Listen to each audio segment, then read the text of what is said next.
of a casual sit-down chit-chat type of video and talk about some 2016 goals. And before I look to the future, I have to look back at 2015 to see what worked and what did not. And a big thing last year was getting up earlier and creating a morning routine. And I made 2 small changes that I think had a pretty big impact, so I thought I would share those. The first is that I always set my alarm on my cell phone. And if I keep my cell phone next to my bed, when the alarm goes off in the morning, it's very easy for 2 things to happen. One, for me to make an excuse and push snooze. And the second, when I finally turn the alarm off, the temptation to check my emails is just so great. So the simple thing I changed is that now I charge my cell phone in the bathroom. So when the alarm goes off, I have to actually get out of bed, walk across the room, and just that small act of walking across the room makes it much less likely for me to push snooze and get back into bed. So that was a small change. The other change was the idea of a work uniform. And I have talked about this in a video, and I don't think I did the greatest job when I told you about it because a lot of you guys felt bad for me. There were comments like, oh, poor Ashley, she can't have fun with clothes anymore. And that's not the case. What I do on the weekends, I have these shirts I really like, and they're called the Utility Blouse from Loft. I have them in a lot of different colors and a lot of different patterns, and I make sure they're all cleaned on the weekends, and then I steam and then hang them up in my closet. Then during the week, if I wake up and I am feeling fantastic and I want to put together a creative outfit, or I wake up and I have an important meeting and I want to wear a dress that makes me feel really confident, I do. It's the mornings where I'm running around or not feeling that great, or there's stuff that I need to finish up for my video before it can go live. Those mornings when I'm already a little bit frazzled, I know that I don't have to worry about like, oh, is that one thing clean? And where are the shoes that I like to wear with that? Oh, I don't have any tights. I know that I can open my closet door, that those blouses are hanging there clean without wrinkles. I can grab a blouse, I can grab my favorite pair of jeans, and I can grab a pair of flats or boots, and I'm set. So it's really just having those in my back pocket. Like, I don't have to use them every day. I can if I want to, but I don't have to. But it's just one less thing I have to stress out about in the mornings. So those were 2 things that really helped me. The other goal I set last year was to pack lunches, and I pretty much failed. Or maybe I would give myself a C- on that. I would have these stretches of doing really great, but then I would fall off the wagon, and I spent a small fortune at Starbucks on bistro boxes. So that's something I didn't do that great, but we're gonna talk about that. I have a new game plan, so when I get to my new goals, I'll come back to that. For YouTube goals, I wanted to bring back product reviews, and I did that, and I had maybe not as many as I wanted to, but enough for me to say that I could check off that goal. So I will link that playlist if you wanna see my product reviews. And then the other thing was to finally film and upload my Vanity Tour, and I did that, so that's up on my channel. The last YouTube goal I had was to have a little bit more fun and be a little bit more creative in editing. When I made that goal, I think I was thinking mostly of the editing software I used, but my favorite investment into my channel last year was my little point and shoot vlogging camera. And the videos, the get ready with me videos where I put the mini vlog at the end, you guys see 2 to 3 minutes, but those take hours to edit. But they are so much fun. They are so much fun to film. They are so much fun to edit and figure out what song and what music I want to set to it. My favorite is the first one of me and the girls shopping in Old Town Alexandria. I was so nervous to do that, but they were so on board and made me feel so comfortable. And then I loved the one, it was just a random afternoon of me and Jer at my in-laws feeding the goats and feeding the emu. So I'm so glad that I have that footage, and that's something I definitely want to continue doing in the new year. And I know some of you guys asked to see different places in Virginia and DC, so I'm gonna definitely keep doing that. Then I set some personal life goals, and the first was to find a retinol product to really amp up and boost my skincare routine, and I tried so many last year, and the one I ended up loving is a little bit controversial. It's the Sunday Riley Luna Oil, and it's controversial because, and I posted a picture inside my medicine cabinet on Instagram, and that bottle was in there, and I knew the second I did it, people were gonna comment, and sure enough. And it's controversial because I have said many times that I love Beautypedia. I think that site is so good if you want to learn about ingredients and find really well-researched product reviews, and they gave Luna such a bad review. I almost think it was one of their worst products of 2015. I did buy Luna before that review came out, and it's been a while since I read the review, but from what I remember, they didn't like that it had fragrant plant oils. And while I try to keep synthetic fragrance out of my skincare as much as possible, I do use products with with fragrant plant oil. So that wasn't a huge deal to me. It's just potentially irritating, I think is what they said in the review. And the other thing is that the retinol used in Luna is a newer type of retinol, and it doesn't have a lot of research to back it up. And I get that 100%. So all I can tell you is that my personal experience all the other types of retinol I use cause my skin to peel no matter how infrequently I used it or if I tried to use it with something really moisturizing, and it caused my skin to be really reactive. Like if I touched it, it would get red very easily. With Luna Oil, my skin felt amazing and looked really good. And Luna Oil is one of the very few products I think has actually made a difference in the appearance of my pore size. So like my pores look a lot smaller.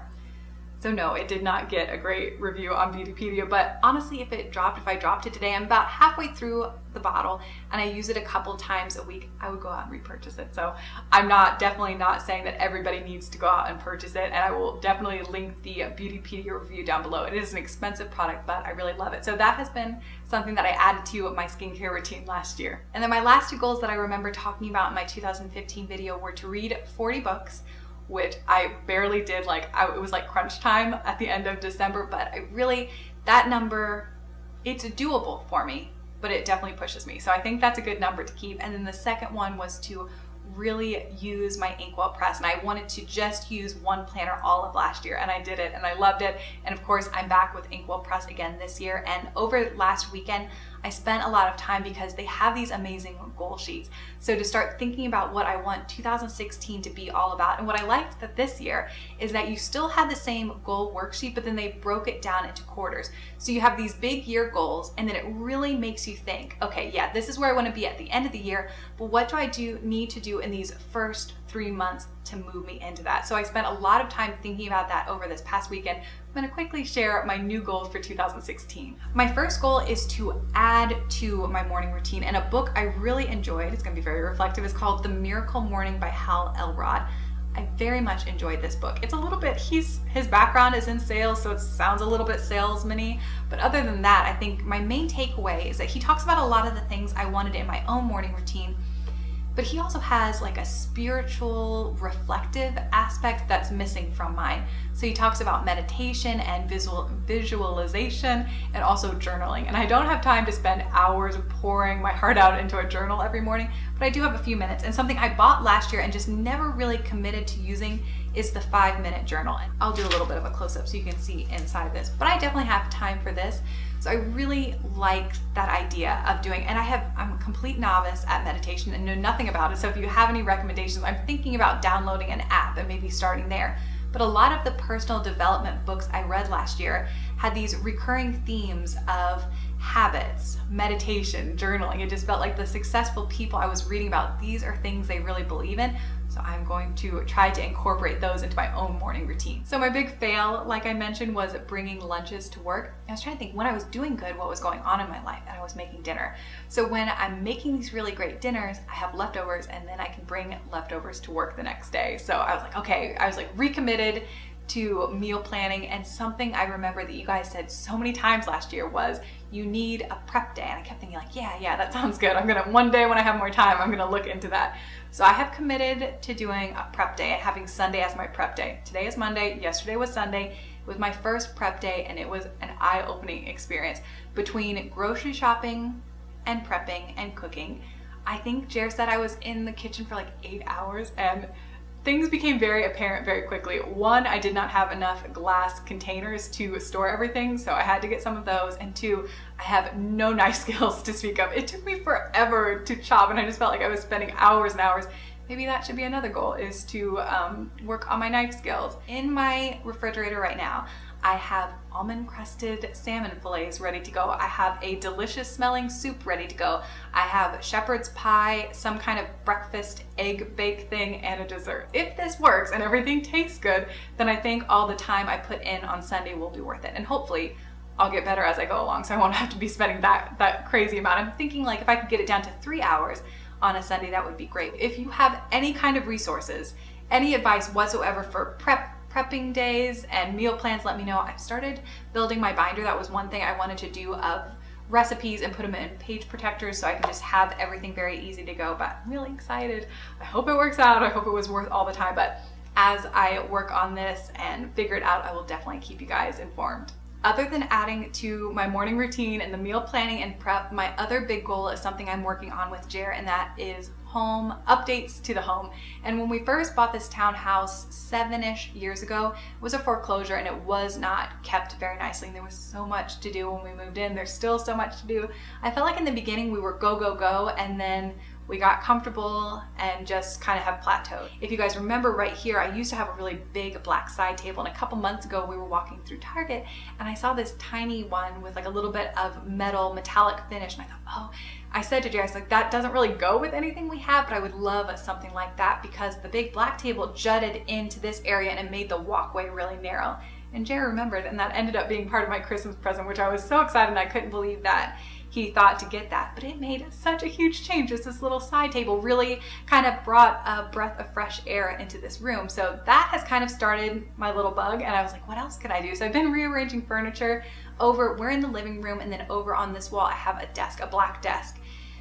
I never sat over there. It was like very dark over in that corner, so it ended up being a place we just sat a bunch of paperwork, and I brought my white desk from upstairs and kind of swapped them.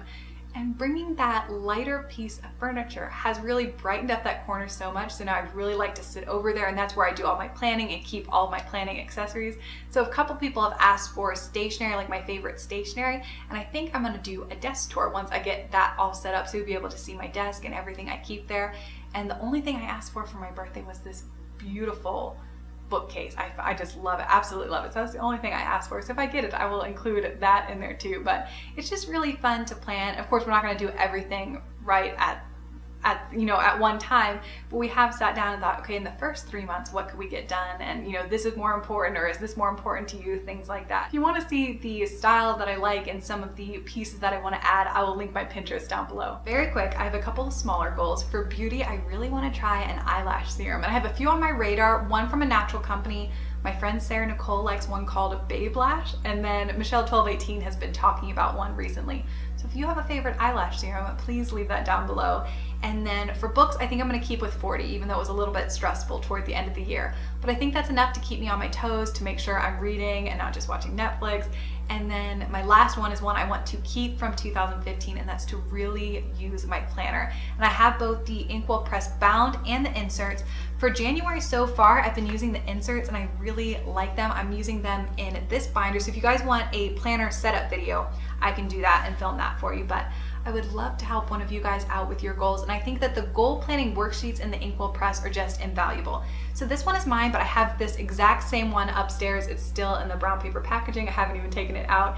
This is the multicolored triangle flex. These are currently sold out, but I'll be giving one away, and it'll be open internationally. So if you want to enter, I will have all the giveaway rules down below. But whatever your goals or intentions or resolutions are for 2016, I wish you all the best. And thanks so much for watching today, and I'll be back with a new video very soon.